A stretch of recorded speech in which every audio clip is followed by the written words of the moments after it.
राज्य सरकारने 15 मार्च 2024ला प्राथमिक शाळांच्या संच मान्यता संदर्भात शासन निर्णय अंमलात आणलाय। मात्र या निर्णयामुळे गरीब व बहुजनांच्या सरकारी उच्च प्राथमिक शाळा 90% बंद पडणार आहेत। त्यामुळे महाराष्ट्रातील जवळपास 25,000 शिक्षक कमी होणार।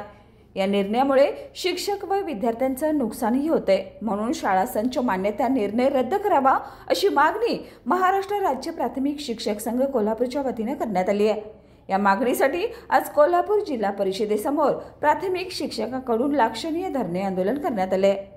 महाराष्ट्र राज्य प्राथमिक शिक्षक संघाचा 15 मार्च 2024चा अन्यायकारक शासन निर्णय रविकुमार पाटील, जिल्हाध्यक्ष, महाराष्ट्र राज्य प्राथमिक शिक्षक संघ शाखा कोल्हापूर। आम्ही आज कोल्हापूर जिल्ह्यातील प्राथमिक शिक्षकांमार्फत 15 मार्च 2024चा जो संच मान्यतेचा GR आला त्याला विरोध करण्यासाठी आजचे धरणे आंदोलन केलेलं आहे। हा 15 मार्च 2024च्या संच मान्यतेचा काळा GR आल्यामुळं जवळजवळ 60 ते 70% शाळांवर याचा परिणाम होणार आहे आणि महाराष्ट्रातले 25,000 शिक्षक कमी होणार आहेत। शिक्षक कमी होण्याचा विषय नाही तर शाळा मोडणार आहेत आणि त्यामुळे गोरगरीब आणि बहुजनांची जी मुलं शिकत आहेत सरकारी शाळेमध्ये, या सरकारी शाळेमध्ये घटनेचं 45वा कलम आहे सरकारचं की 6 ते 14 वयोगटातील मुलांचं मोफत आणि सक्तीचं शिक्षण देण्याचं या शासकीय जबाबदारीतून सरकार कुठेतरी पळू पाहत आहे। या संच मान्यता GR 15 मार्चला रात्री का आणला? कारण 16 मार्च 2024 पासून लोकसभेची आचारसंहिता सुरू झाली आणि त्यामुळं 45 दिवस कोणतंही आंदोलन करता आलं नाही।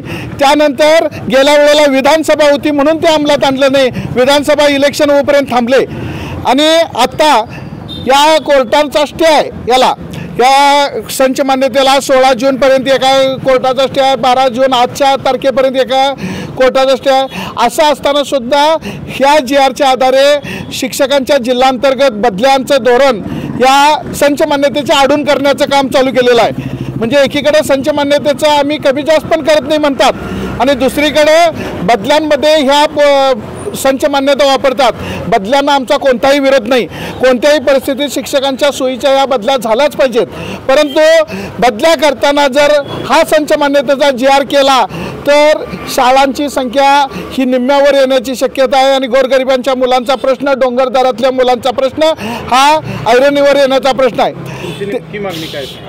त्यामुळे 15 मार्च 2024चा जो शासन निर्णय आहे तो शासन निर्णय आधारे बदल्या करू नयेत, जुन्याच संच मान्यतेच्या आधारे बदल्या कराव्यात ही आमची महत्त्वाची मागणी आहे। त्याचबरोबर RT ॲक्ट 2009 नुसार जे शासनाची जबाबदारी आहे किंवा भारतीय घटनेतली कलमाची जबाबदारी 45व्या कलमाची जबाबदारी आहे ती सरकारनं झटकू नये ही आमची एक मागणी आहे। मागण्या मान्य झाल्या नाही तर राज्यभर आंदोलन होणार आहे। पहिल्या टप्प्यात जे कोल्हापुरात होतं ते राज्यात शिजतं, त्यामुळे हे कोल्हापुरातनं सुरुवात आहे। राज्यभर याचा तीव्र पडसाद पाहायला मिळतील। याच्यानंतर इतरही आंदोलन इतर रूपात शाळा बंद वगैरे अशा स्वरूपात सुद्धा हे आंदोलन जाण्याची शक्यता आहे। या निमित्तानं सरकार गळचेपी करते असं वाटतंय?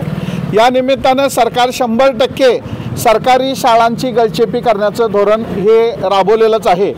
कारण जर शाळा टिकल्या, आता शाळा पट कमी झालं तर शिक्षक कमी होतात। या संच मान्यता GRमध्ये आमच्या एक कुरुंदवाड शाळेचं उदाहरण देतो। तिथं मागच्या वेळेला जो पट होता 2023ला त्याच्यापेक्षा 60 पट वाढला। मग पट वाढल्यावर शिक्षक वाढायला पाहिजे, तर तिथं शिक्षक 5 कमी झाले आणि ह्या सरकारी शाळेमध्ये पर्यवेक्षक पद देत नाहीत, उपमुख्याध्यापक देत नाहीत, पट असून सुद्धा शिपाई तर नाहीच आहेत। या सगळ्या शासनाच्या GRमध्ये असलेल्या बाबी सुद्धा त्यांनी देत नाहीत। याचाच मूळ हेतू आहे की या शाळा त्यांना बंदच पाडायची। दरम्यान मागण्यांचं निवेदन स्वीकारण्यासाठी जिल्हा परिषदेच्या प्राथमिक शिक्षणाधिकारी मीना शेंडकर या आंदोलनस्थळी आल्या व सरकारपर्यंत मागणी पोहोचवणार असल्याची ग्वाही त्यांनी दिली। आंदोलनात जिल्हाध्यक्ष रविकुमार पाटील, सरचिटणीस सुनील पाटील, कार्यकारी अध्यक्ष महाराष्ट्र राज्य विलास चौगले, जिल्हा नेते रघुनाथ खोत यांच्यासह महाराष्ट्र राज्य प्राथमिक शिक्षक संघाचे कोल्हापूर जिल्हा पदाधिकारी व शिक्षक मोठ्या संख्येने उपस्थित होते। Sepsil Simply Packaging, Sepsil Machines Private Limited, manufacturer of packaging machines, office G135 MIDC near telephone office, Gokul Shirgaon, Kolhapur. Factory D56-2 near Khadge Patil Industries, Kagal, Hatkarangli 5-star MIDC, Kolhapur. Contact 9321202112.